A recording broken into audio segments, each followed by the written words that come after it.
So we saw some pretty extensive flooding a couple of hours ago here in Howard Beach. And actually, I'm going to flip the camera around right now.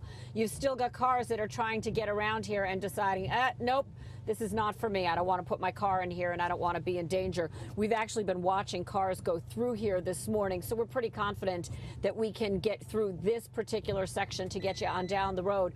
This is 160th Street and 160th Avenue, 101 Street.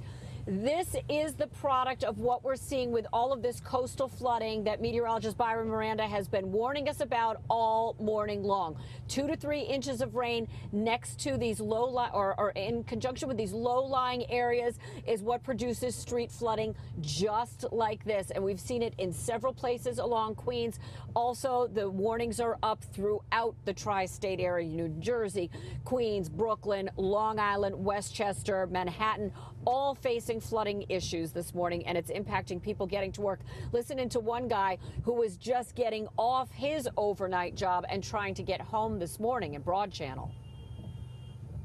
I see you've got the regulation gear. What are you doing out here right now in the midst of all this rain and wind? Well, I drove to work and they knocked us off, so I came back home.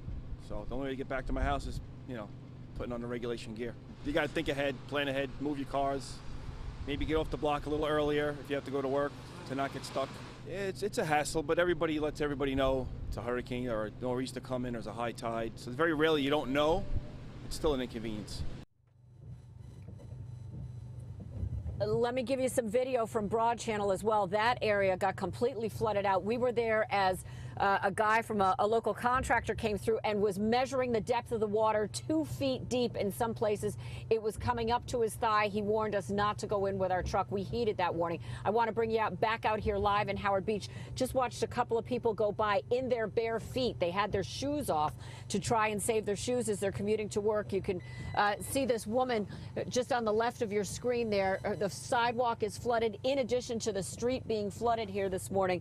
Really heavily impacted. I don't know if this white car down the block was facing even higher water levels earlier in the morning. You got to pull these cars out. Locals usually know this with these low-lying areas.